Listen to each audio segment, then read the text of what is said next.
Hello everyone, welcome to Splendid Cooking. இன்னைக்கு நம்ம veg pulao எப்படி செய்யறதுன்னு பார்க்க போறோம். இது வந்து ரைஸ் தனியா குக் பண்ணிட்டு அதுக்கு அப்புறம் கிரேவி செஞ்சு ரெண்டையும் மிக்ஸ் பண்ண போறோம். இதெல்லாம் நமக்கு தேவையான ingredients. கேப்சிகம், green கேப்சிகம் சும்மா கொஞ்சமா எடுத்திருக்கேன். ஒரு half potato எடுத்திருக்கேன். கேரட்டும் பீன்ஸும் நீளமா ஸ்லைஸ் பண்ணி வச்சிருக்கேன். ginger, garlic, green chili, tomato. இது இல்லாம பெரிய வெங்காயம் சாப் பண்ணி வச்சிருக்கேன் ஒன்னு. இது வந்து மின்ட்டும் கொரியாண்டர் லீவ்ஸும் நல்லா ஒரு கை நிறைய வர மாதிரி எடுத்துக்கோங்க. இப்போ ஒரு பேனை சூடு பண்ணிவிட்டு இப்போ நம்ம பச்சை மிளகா, இஞ்சி, பூண்டு இது எல்லாத்தையும் பிளெண்டரில் போட்டு நல்லா பேஸ்ட் மாதிரி அரைச்சிக்கோங்க.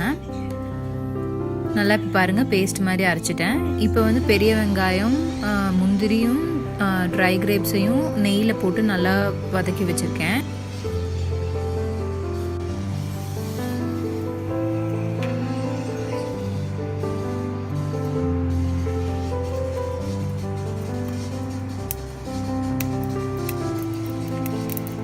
எண்ணெய் ஒரு ஸ்பூனு, நெய் ஒரு ஸ்பூன் ஆட் பண்ணிக்கோங்க. ரெண்டும் நல்லா சூடாகட்டும். சூடானதும் இதில் 1 இன்ச் பட்டை ஆட் பண்ணிக்கோங்க.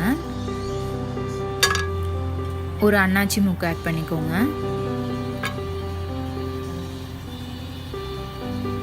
ஒரு 4லிருந்து 5 கிராம்பு ஆட் பண்ணிக்கோங்க.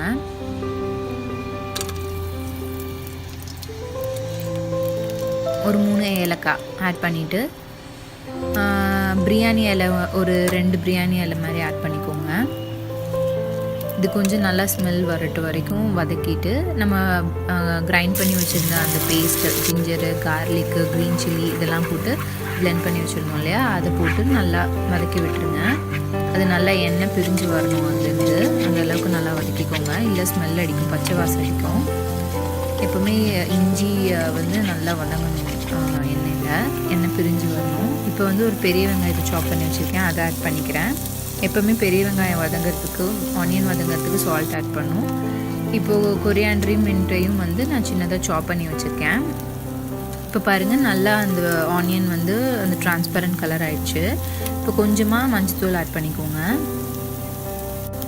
இந்த சில்லி பவுடர் வந்து கொஞ்சம் காரமாக இருக்கும், அதனால் நான் கொஞ்சம் லைட்டாகவே ஆட் பண்ணிக்கிறேன். உங்கள் காரத்துக்கு ஏற்ற மாதிரி காஷ்மீரி சில்லி பவுடர்னால் நிறையா ஆட் பண்ணிக்கோங்க. கரம் மசாலா கொஞ்சம் ஆட் பண்ணிக்கோங்க. எல்லாமே வந்து 1 ஸ்பூனுக்கும் கம்மியாக தான் ஆட் பண்ணுறேன் நான். இப்போ இது வந்து எண்ணெயில் நல்லா வதங்கிடுச்சுன்னா அதோட ரா ஸ்மெல் போயிடும். இப்போது நம்மக்கிட்ட இருக்கிற அந்த காயெல்லாம் ஆட் பண்ணிக்கலாம்.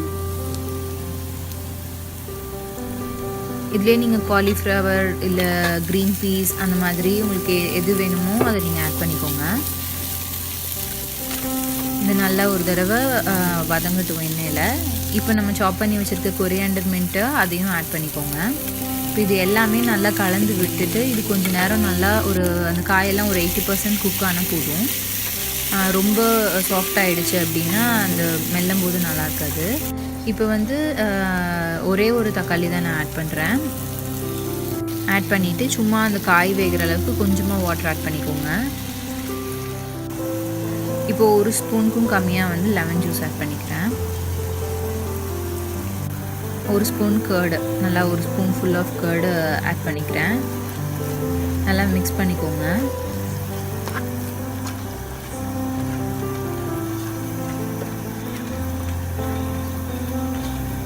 நல்லா அந்த காயோடு கலந்து விட்டுட்டு இப்போ ஒரு ரெக்வயர்ட் சால்ட் ஆட் பண்ணிக்கோங்க. பார்த்து ஆட் பண்ணுங்கள், ரைஸ்லேயே வந்து வேக வைக்கும்போது சால்ட் ஆட் பண்ணியிருக்கோம். இப்போ வந்து நம்ம அந்த வேக வச்சுருக்க ரைஸை வந்து அதில் மாற்றிக்கோங்க.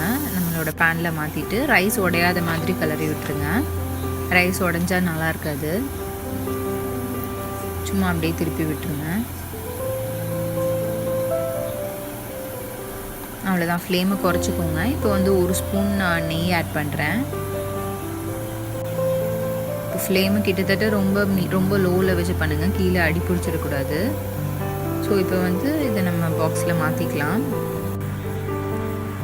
வீடியோ பிடிச்சிருந்தால் லைக் பண்ணுங்கள், சேனலை சப்ஸ்கிரைப் பண்ணுங்கள். தேங்க்ஸ் ஃபார் வாட்சிங். பாய்.